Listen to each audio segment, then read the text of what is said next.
வடகிழக்கு மாநிலங்களில் கனமழை கொட்டிய நிலையில் மணிப்பூரில் மலைச்சாலையில் சரக்கு ஏற்றிச் சென்ற லாரி பள்ளத்தில் கவிழ்ந்தது.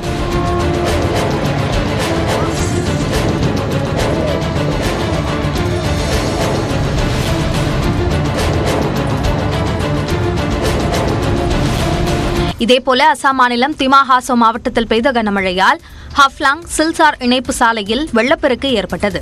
இந்த சாலை பல இடங்களில் உடைந்துள்ளதால் வரும் ஜூன் 1ஆம் தேதி வரை சாலை போக்குவரத்து முழுமையாக நிறுத்தப்பட்டுள்ளது.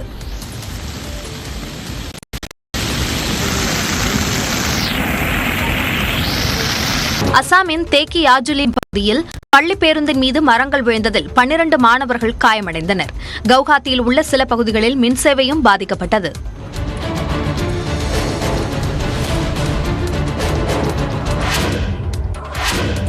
வரும் வியாழக்கிழமை தமிழ்நாடு வரும் பிரதமர் மோடி கன்னியாகுமரியில் உள்ள விவேகானந்தர் பாறையில் 2 நாட்கள் தியானம் செய்ய உள்ளார். மக்களவைத் தேர்தலுக்கான பரப்புரை முடியும் நாளான மே 30ஆம் தேதி பிரதமர் மோடி தமிழ்நாடு வருகிறார். அதன்படி 30ஆம் தேதி மதியம் 3:55 மணி அளவில் கேரள மாநிலம் திருவனந்தபுரம் விமான நிலையத்திலிருந்து ஹெலிகாப்டரில் புறப்படும் பிரதமர் மோடி மாலை 4:35 மணி அளவில் கன்னியாகுமரி வந்தடைகிறார். சாலை மார்க்கமாக மாலை 4:45 மணிக்கு அரசு விருந்தினர் இல்லத்திற்கு செல்லும் பிரதமர் சுமார் அரை மணி நேரம் ஓய்வெடுக்கிறார். பின்னர் அரசு விருந்தினர் இல்லத்திலிருந்து புறப்படும் மோடி 5:25 மணி அளவில் கடற்கரையை சென்றடைய உள்ளார். அங்கிருந்து படகு மூலம் 5:40 மணி அளவில் விவேகானந்தர் பாறைக்கு செல்வார் என்றும் அங்கு 2 நாட்களுக்கு தொடர் தியானம் செய்யவிருப்பதாகவும் கூறப்பட்டுள்ளது. அங்கிருந்து சனிக்கிழமை பிற்பகல் 3 மணி அளவில் புறப்படும் பிரதமர் 3:20 மணி அளவில் கன்னியாகுமரி ஹெலிபேட் வந்தடைவார் என்று பயண திட்டத்தில் தெரிவிக்கப்பட்டுள்ளது. கன்னியாகுமரியிலிருந்து ஹெலிகாப்டரில் புறப்படும் அவர் சனிக்கிழமை மாலை 4:05 மணிக்கு திருவனந்தபுரம் சென்றடையவிருக்கிறார். ஜூன் 1ஆம் தேதி நடைபெறவுள்ள இந்தியா கூட்டணி கட்சித் தலைவர்களின் ஆலோசனைக் கூட்டத்தில் பங்கேற்க முதலமைச்சர் மு.க. ஸ்டாலின் டெல்லி செல்ல உள்ளார். ஆளும் பாஜகவிற்கு எதிராக காங்கிரஸ், திமுக, ஆம் ஆத்மி உள்ளிட்ட கட்சிகள் ஒன்றிணைந்து இந்தியா கூட்டணி என்ற பெயரில் மக்களவைத் தேர்தலை எதிர்கொண்டுள்ளன. 7 கட்ட தேர்தல் கிளைமாக்ஸை நெருங்கியுள்ள நிலையில் வரும் ஜூன் 1ஆம் தேதி இறுதிக்கட்ட வாக்குப்பதிவு நடைபெறுகிறது. இந்நிலையில் ஜூன் 1ஆம் தேதி மாலை டெல்லியில் இந்தியா கூட்டணி கட்சித் தலைவர்கள் ஆலோசனை நடத்தவுள்ளனர். இதில் பங்கேற்க தமிழ்நாடு முதலமைச்சர் மு.க. ஸ்டாலின் வரும் 1ஆம் தேதி டெல்லி செல்கிறார். அன்றைய தினம் மேற்குவங்கத்தில் உள்ள 9 மக்களவைத் தொகுதிகளில் வாக்குப்பதிவு நடைபெறுவதால் இந்தியா கூட்டணியின் ஆலோசனைக் கூட்டத்தில் திரிணாமுல் காங்கிரஸ் பங்கேற்காது என தெரிவிக்கப்பட்டுள்ளது. ஜூன் 1உடன் அரவிந்த் கெஜ்ரிவாலின் இடைக்கால பிணையும் நிறைவடைவதால் அன்றைய தினமே கூட்டத்தை நடத்த இந்தியா கூட்டணி முடிவு செய்திருப்பதாக கூறப்படுகிறது. இந்த கூட்டத்தில் வாக்குப்பதிவு நிலவரங்கள், தேர்தலில் சாதகமான முடிவு அமைந்தால் குழப்பத்தை தவிர்க்க யார் பிரதமராக பதவியேற்பது என்பது உள்ளிட்டவை குறித்து முடிவு செய்யப்படும் என எதிர்பார்க்கப்படுகிறது. தக்காளி விலை கிலோ 50 ரூபாயாக உயர்ந்துள்ள போதும் தக்காளி பயிர்கள் மழையில் சேதமடைந்திருப்பதால் விவசாயிகள் வேதனையடைந்துள்ளனர். திண்டுக்கல் அருகே உள்ள அயலூரில் தக்காளி சந்தை செயல்பட்டு வருகிறது. இந்த சந்தைக்கு விவசாயிகள் கொண்டுவரும் தக்காளிகள் கேரளா போன்ற வெளிமாநிலங்களுக்கு ஏற்றுமதி செய்யப்படுகின்றன. பொதுவாக இந்த காலங்களில் சுமார் 100 டன் தக்காளிகள் சந்தைக்கு வருவது வழக்கம். ஆனால் தற்போது பெய்த தொடர் மழை காரணமாக தக்காளி பயிர்கள் சேதமடைந்து வெறும் 1 டன் அளவுக்கே தக்காளிகள் சந்தைக்கு வருகின்றன. இதன் காரணமாக கடந்த வாரம் வரை 5 ரூபாய்க்கு விற்ற 1 கிலோ தக்காளி தற்போது 50 ரூபாயாக உயர்ந்துள்ளது. விலை அதிகரித்துள்ள போதிலும் பயிர் சேதம் காரணமாக எந்த பலனும் இல்லை என விவசாயிகள் கூறுகின்றனர். கிலோ 50 ரூபா 60 ரூபாய்க்கு போகுது. ஆனால் இது எந்த விதத்துலையும் எங்களுக்கு இந்த அய்யலூர் பகுதி விவசாயிகளுக்கு எங்களுக்கு ரொம்ப மன உளைச்சலாக ரொம்ப வேதனையாகவும் இருக்குது. தக்காளி இருக்கப்போ விலை இல்லை, விலை இருக்கப்போ தக்காளி இல்லை. மழை தொடர்ந்து நீடித்தால் தக்காளி விலை மேலும் அதிகரிக்கும் என கூறப்படுகிறது. வரும் ஆகஸ்ட் 24 மற்றும் 25 ஆகிய தேதிகளில் பழனியில் அனைத்துலக முத்தமிழ் முருகன் மாநாடு நடைபெற உள்ளதாக தமிழ்நாடு அரசு அறிவித்துள்ளது. தமிழ் கடவுள் முருகனின் பெருமையை உலகெங்கும் உள்ள பக்தர்கள் அறிந்து கொள்ளும் வகையில் மாநாடு நடத்த கடந்த பிப்ரவரி மாதம் முதலமைச்சர் மு.க. ஸ்டாலின் தலைமையிலான கூட்டத்தில் முடிவெடுக்கப்பட்டது. மாநாட்டை நடத்துவதற்காக அதிகாரிகள், ஆன்மீக பெரியோர்கள் உள்ளிட்டோர் கொண்ட ஒருங்கிணைப்பு குழுவும் அமைக்கப்பட்டது. இந்நிலையில் மாநாட்டில் பங்கேற்கவும் முருகன் தொடர்பான ஆய்வுக் கட்டுரைகளை சமர்ப்பிக்கவும் முத்தமிழ் முருகன் மாநாடு 2024.com என்ற பெயரில் தனி இணையதளம் தமிழ் மற்றும் ஆங்கிலத்தில் தொடங்கப்பட்டுள்ளது. ஆகஸ்ட் 24 மற்றும் 25 ஆகிய தேதிகளில் நடக்கவுள்ள மாநாட்டில் முருகன் கோயில்களின் கண்காட்சி அரங்கு, சமய பெரியோர்களின் உரைகள், சொற்பொழிவுகள், கலை நிகழ்ச்சிகள் உள்ளிட்டவை இடம்பெற உள்ளன. மாநாட்டின் நிறைவு நாளில் முருகனின் பெருமையை உலகறியும் வகையில் பறைசாற்றியவர்களுக்கு விருதுகளும் வழங்கப்பட உள்ளன. மாணவர்கள் பழைய பஸ் பாஸை பயன்படுத்தி பேருந்துகளில் இலவசமாக பயணிக்கலாம் என போக்குவரத்து துறை அறிவித்துள்ளது. கோடை விடுமுறை முடிந்து ஜூன் 6ஆம் தேதி பள்ளிகள் திறக்கப்பட உள்ளன. பள்ளிகள் திறந்தவுடனே மாணவர்களுக்கு புதிய பாஸ் வழங்குவது சாத்தியமில்லாத சூழலில் மாணவர்கள் சேர்க்கை முடிந்த பிறகு புதிதாக இலவச பாஸ் வழங்கப்படும் என தெரிவிக்கப்பட்டுள்ளது. அதுவரை மாணவர்கள் தங்களுடைய பள்ளி அடையாள அட்டை அல்லது கடந்த ஆண்டு வழங்கப்பட்ட பஸ் பாஸை பேருந்துகளில் காண்பித்து பயணம் செய்யலாம் என போக்குவரத்து துறை தெரிவித்துள்ளது.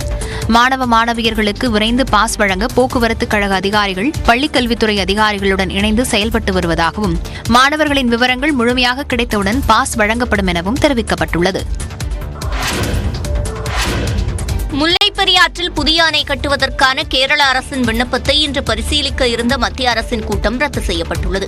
இடுக்கி மாவட்டத்தில் உள்ள முல்லைப்பெரியாற்றில் புதிய அணை கட்டவும் பழைய அணையை இடிக்கவும் மத்திய அரசிடம் கேரளா அனுமதி கோரியது. இதற்கான விண்ணப்பத்தை டெல்லியில் இன்று நடைபெற இருந்த 11வது சுற்றுச்சூழல் மதிப்பீட்டு நிபுணர் குழுவின் ஆலோசனைக் கூட்டத்தில் பரிசீலிக்க பட்டியலிடப்பட்டிருந்தது. இதற்கு தமிழ்நாடு அரசு, அரசியல் கட்சித் தலைவர்கள் மற்றும் விவசாயிகள் கடும் எதிர்ப்பு தெரிவித்தனர். இந்நிலையில் இன்று டெல்லியில் நடைபெற இருந்த மத்திய அரசின் மதிப்பீட்டு நிபுணர் குழு கூட்டம் ரத்து செய்யப்படுவதாக அறிவிக்கப்பட்டுள்ளது. ஜூன் 4ஆம் தேதி மக்களவைத் தேர்தல் முடிவு அறிவிக்கப்பட்ட பிறகு நிபுணர் குழு கூட்டத்தை நடத்த மத்திய அரசு முடிவு செய்திருப்பதாக தகவல் வெளியாகியுள்ளது.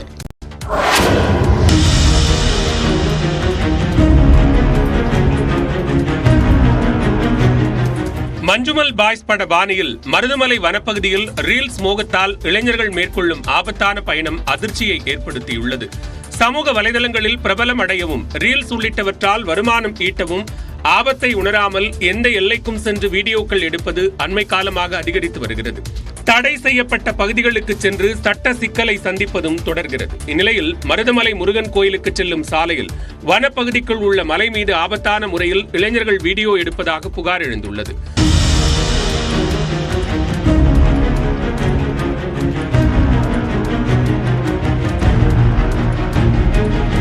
சாலையில் செல்லும் வாகன ஓட்டிகளும் அப்பகுதியினரும் எச்சரிக்கை விடுத்தாலும் இளைஞர்கள் கண்டுகொள்வதில்லை என்றும் கூறப்படுகிறது. ஏதேனும் அசம்பாவித சம்பவங்கள் நடக்கும் முன்பு அதிகாரிகள் உரிய நடவடிக்கை எடுக்க வேண்டும் என்று கோரிக்கைகள் எழுந்துள்ளன. தூத்துக்குடியில் உப்பள தொழிலாளர்களுக்கு 100 ரூபாய் சம்பள உயர்வுக்கான ஒப்பந்தம் கையெழுத்தானது. இந்தியாவில் குஜராத்துக்கு அடுத்தபடியாக தூத்துக்குடி மாவட்டத்தில்தான் உப்பு உற்பத்தி அதிக அளவு நடைபெறுகிறது.